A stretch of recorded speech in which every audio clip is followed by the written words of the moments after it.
사랑하는 형제자매 여러분, 오늘도 각자의 삶의 무게를 안고 하나님의 음성을 듣기 위해 이 자리에 모였습니다.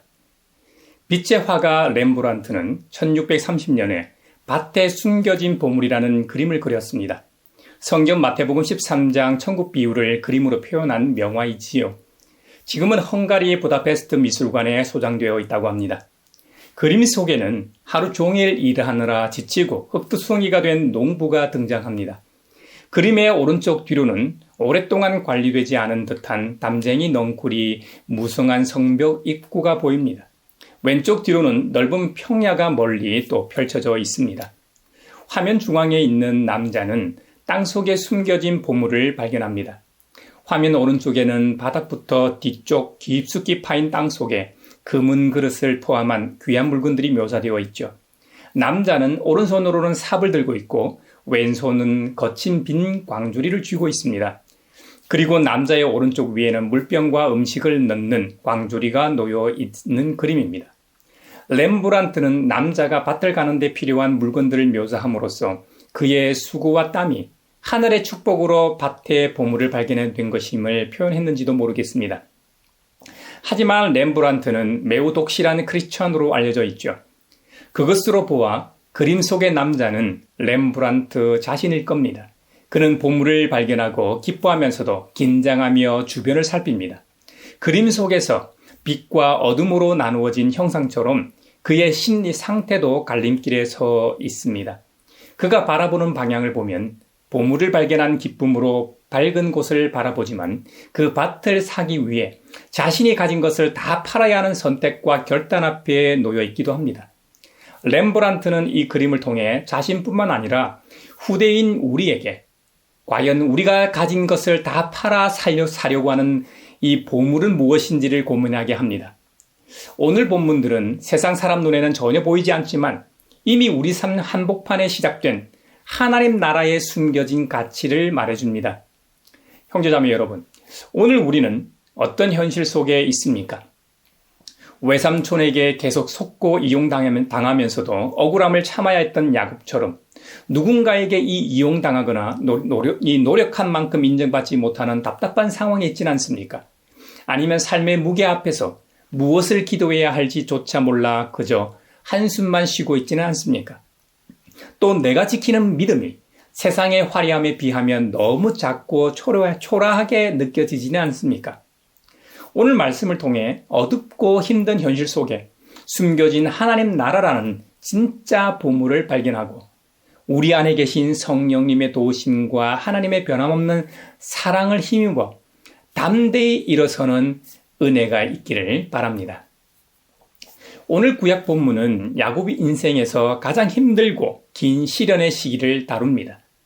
예전에 자기 욕심을 위해 형과 아버지를 속였던 야곱 자신이 이번에는 자기보다 더 교활한 외삼촌 라반에게 거꾸로 속임을 당하는 이야기입니다.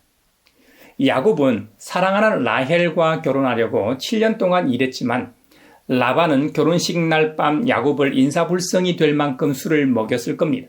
그리고 라헬 대신 언니 레아를 들여보내 야곱을 속였습니다. 그래서 야곱은 라헬을 얻기 위해 또 7년, 도합 14년을 종처럼 일해야 했습니다. 게다가 라반은 야곱에게 주기로 한 품삯도 10번이나 마음대로 바꿨습니다. 사람이 보기에 야곱의 20년은 억울하게 이용만 당한 세월로 보입니다. 그런데 성경을 자세히 들여다보면 이 억울한 이야기 뒤에 하나님의 손길이 있었다는 것을 알 수 있습니다. 창세기 31장에서 하나님은 야곱에게 다시 찾아오셔서 스스로를 베델의 하나님이라고 소개하십니다. 20년 전 도망자 신세였던 야곱이 광야에서 돌베개를 베고 잘 때 내가 너와 함께 있겠다고 약속하셨던 바로 그 하나님이십니다. 창세기 28장 15절을 보면요. 내가 너와 함께 있어서 네가 어디로 가든지 너를 지켜주며 내가 너를 다시 이 땅으로 데려오겠다. 내가 너에게 약속한 것을 다 이루기까지 내가 너를 떠나지 않겠다. 야곱을 떠나지 않고 약속을 이루기까지 함께 하신 하나님이 바로 우리의 하나님이심을 믿습니다. 또 야곱은 라반에게 이렇게 외칩니다. 하나님이 나의 고난과 내 손의 수고를 직접 보시고 눈여겨 살피시고 라반을 책망하셨다고 말입니다. 이 말은 하나님이 그냥 멀리서 지켜만 보시는 것이 아니라 야곱의 억울함과 눈물을 당신의 아픔처럼 느끼시고 결국 바로잡아 주셨다는 뜻입니다. 라반은 자기 욕심을 위해 야곱을 속였지만 하나님은 그 모든 속임수까지 넘어서서 야곱을 큰 가정과 부유함을 가진 사람으로 세워주셨습니다.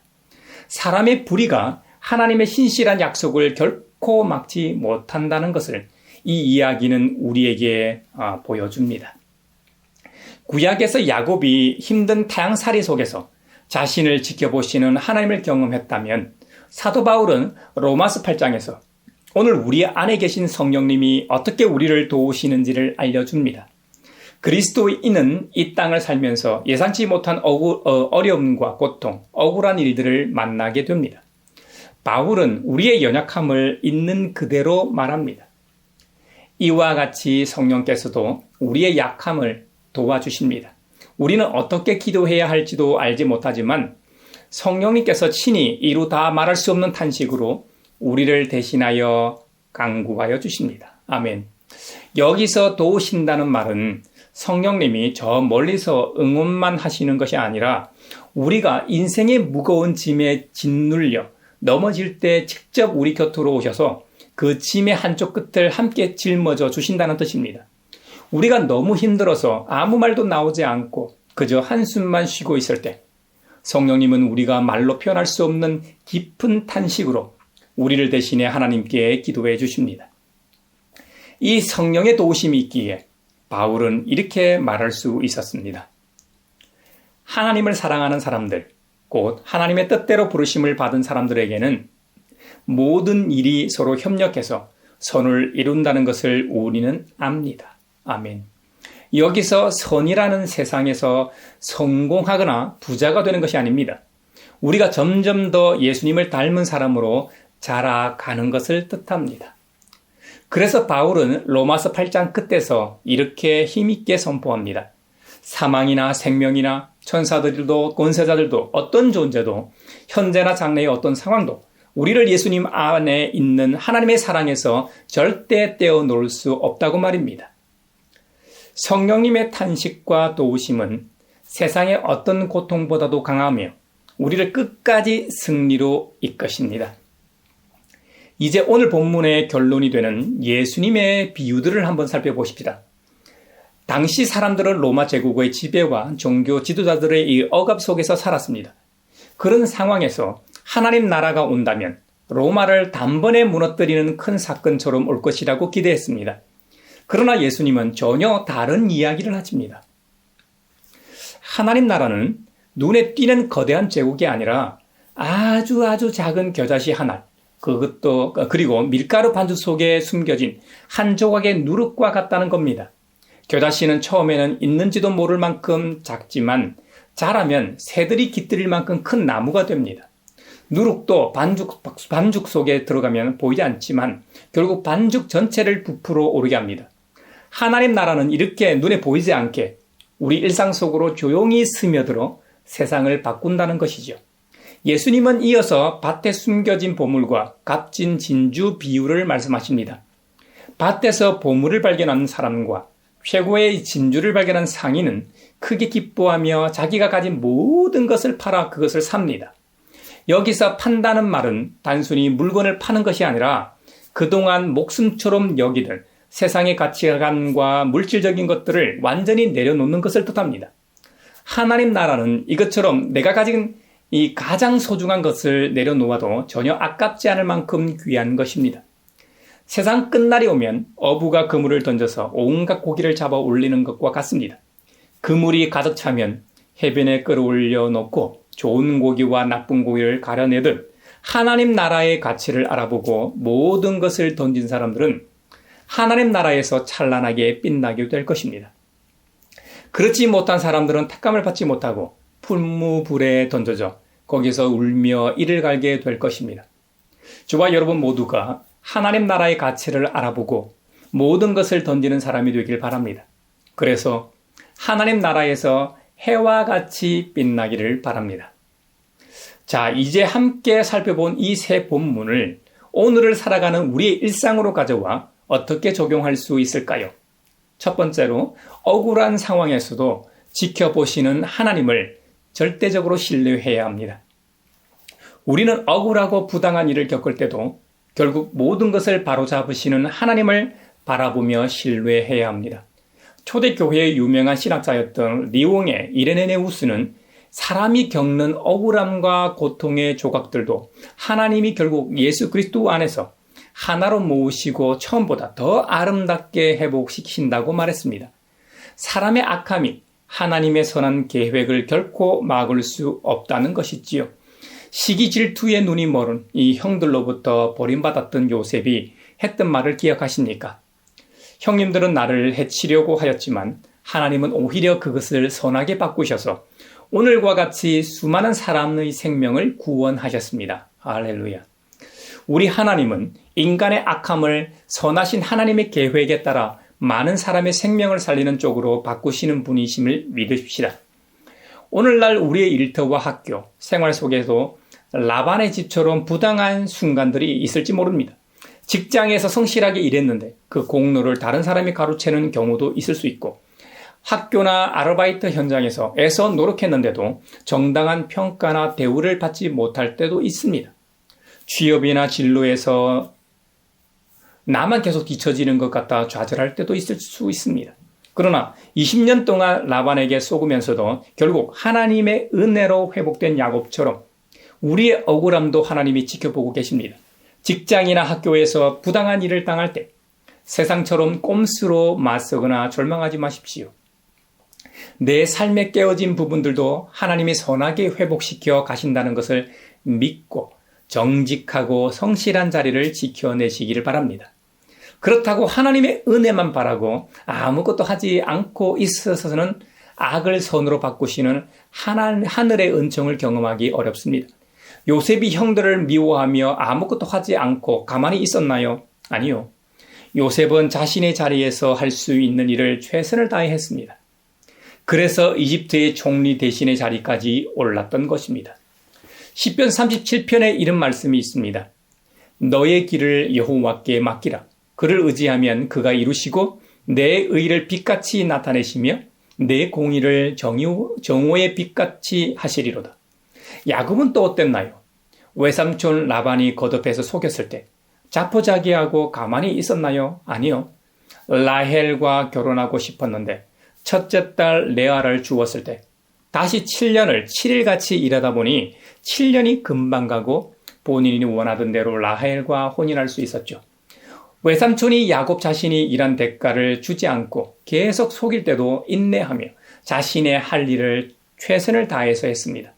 나중에 하나님의 은혜로 하나님의 방법대로 외삼촌의 재산 중에서 자신의 몫을 그대로 되돌려 받았음을 기억합시다. 우리도 우리 각자의 위치에서 낙심하지 말고 할 수 있는 일을 최선을 다해서 합시다. 인내하며 최선을 다하다 보면 기회가 올 것이고 머지않아 하늘의 은총을 경험하는 간증이 생기리라 확신합니다. 이제 두 번째로 기도조차 안 나올 때 성령님이 함께 하심을 기억해야 합니다. 우리는 삶이 너무 힘들어서 무너질 것 같을 때도 성령님의 도우심을 힘입어 견뎌내는 법을 배워야 합니다. 마르틴 루터는 화려하고 성공적인 모습에서가 아니라 사람이 자기 힘의 한계를 느끼고 눈물 흘리는 바로 그 자리에서 하나님이 가장 분명하게 자신을 드러내신다고 말했습니다. 오늘날 많은 형제자매들이 시험 결과, 진로 고민, 인간관계, 가족 문제, 건강 등 여러 문제 앞에서 깊은 무력감을 느낍니다. 특히 청소년과 청년 시기에는 미래에 대한 불안, 친구 관계의 어려움, 부모와의 갈등 때문에 마음이 무너질 때가 많습니다. 아무리 기도하려 해도 어떤 말도 떠오르지 않고 하나님, 왜 저에게 이러십니까? 라는 말조차 나오지 않아 그저 눈물만 흘리며 밤을 지새우고 있을지도 모릅니다. 형제자매 여러분, 기억하십시오. 우리가 무엇을 기도해야 할지 몰라 그저 신음하고 있는 바로 그 순간 성령님은 이미 우리 안에서 말로 다 표현할 수 없는 깊은 탄식으로 우리의 아픔에 반응하십니다. 성령님은 우리를 대신해 하나님께 기도하고 계십니다. 지금 당장 상황이 바뀌지 않더라도 낙심하지 마십시오. 어떤 어려움도 우리를 그리스도의 사랑에서 떼어놓을 수 없다는 것을 믿으십시오. 성령님께 마음을 맡긴 채 하루하루를 견뎌내기를 축원합니다. 왜 우리가 하나님을 믿고 의지해야 합니까? 하나님께서는 자기 아들을 아끼지 않으시고 우리 모두를 위하여 내어주신 분 아닙니까? 그러니 하나밖에 없는 아들까지 주신 분인데 어찌 우리에게 필요한 것들을 주시지 않겠습니까? 하나님께 있어서 가장 소중한 것을 이미 주신 분인데 그 외에 다른 것을 주시지 않을 수가 없다는 것이죠. 하나님은 우리가 괴로워하는 것을 좋아하시지 않습니다. 그래서 사도 바울은 로마서 8장 말미에 이런 고백을 또한 이런 선언을 할 수 있었던 겁니다. 35절입니다. 누가 우리를 그리스도의 사랑에서 끊을 수 있겠습니까? 환난입니까? 공고입니까? 박해입니까? 굶주림입니까? 헐벗음입니까? 위협입니까? 또는 칼입니까? 38절 이하입니다. 나는 확신합니다. 죽음도 삶도 천사들도 권세자들도 현재일도 장래일도 능력도 높음도 기쁨도 그 밖에 어떤 피조물도 우리를 우리 주 예수 그리스도 안에 있는 하나님의 사랑에서 끊을 수 없습니다. 할렐루야. 우리 하나님의 사랑은 어떠한 역경보다도 강함을 잊지 마십시오. 하나님의 형상대로 지으신 우리를 그 무엇보다도 사랑하시며 절대로 포기하지 않으심을 믿는 우리 모두가 되길 바랍니다. 세 번째로 일상의 작은 자리에서 하나님 나라의 보물을 가꾸어야 합니다. 우리는 화려함만 쫓는 세상의 가치관을 벗어나야 합니다. 겨자씨처럼 내 일상 곳곳에 숨어있는 하나님 나라의 보물을 매일 가꾸어 나가야 합니다. 유명한 신약학자인 톰 나이트는 하나님 나라가 죽어서만 가는 먼 미래의 이 세상이 아니라 예수님을 통해 이미 우리가 사는 이 세상 한복판에 들어와 있다고 강조했습니다. 그러므로 우리의 역할은 먼 미래만 바라보는 것이 아니라 지금 내가 서 있는 자리에서 하나님 나라를 살아내는 것입니다. 여러분, 이런 하나님 나라가 좋지 않습니까? 우리가 100년도 채 살지 못하고 죽긴 하지만 죽어서 영원히 경험하는 하나님 나라도 좋긴 하지만 그 나라도 소유하면서도 우리가 예수님을 믿고 그 이후로부터 이 땅에서도 하나님 나라를 경험하며 사는 게 더 좋지 않습니까? 저는 그런 나라가 진정한 하나님 나라라고 믿습니다. 실제로 예수님께서 복음서에서 여러 번에 걸쳐 하나님 나라는 너희 안에 있다고 말씀하셨습니다. 너희 안에 말이죠. 오늘날 우리 사회는 스펙, 성공, 재산의 크기로 사람의 가치를 매기는 물질 만능이 지배하고 있는 경쟁 사회입니다. 이런 분위기 속에서 청년들은 남들과 비교하며 나는 아직 아무것도 이룬 게 없다고 자책하기 쉽습니다. 청소년들은 좋은 성적과 명문 학교만이 인생의 성공이라고 배우며 자라기 쉽습니다. 이런 문화 속에서 신앙생활이나 작은 순종은 겨자씨처럼 초라하게 느껴져 낙심하기 쉽습니다. 그러나 하나님 나라는 이미 우리 가정의 식탁 위에, 이미 친구와의 진솔한 대화 속에, 이미 학교나 직장에서의 작은 정직함 속에, 이미 SNS에 무심코 남기는 따뜻한 댓글 하나 속에도 숨겨진 보물로 존재합니다. 밭에서 보물을 발견한 사람처럼 세상이 말하는 헛된 성공의 기준을 내려놓고 매일의 삶에서 정직함과 나눔, 이웃을 향한 작은 친절이라는 하나님 나라의 가치에 우리 삶을 투자하시기 바랍니다. 오늘 하나님이 주신 작은 자리를 신실하게 가꿀 때 그 작은 겨자씨 같은 삶은 반드시 많은 사람들이 깃드는 큰 나무로 자라나리라 확신합니다. 저와 여러분의 일상이 하늘나라라는 이 겨자씨 하나를 우리 각자의 일상에 심어서 그것이 자라 거목이 되어 삶의 무게로 지친 이들, 불확실한 미래 때문에 절망하고 있는 청년들, 문화의 차이와 사회적 차별을 받고 있는 이주 노동자 등 사회적 약자들이 깃들어 쉬어갈 수 있는 하늘 사다리가 될 수 있기를 바랍니다. 사랑하는 믿음의 형제자매 여러분, 말씀을 맺고자 합니다. 오늘 말씀들이 우리에게 보여주는 하나님 나라의 이야기는 참으로 따뜻합니다.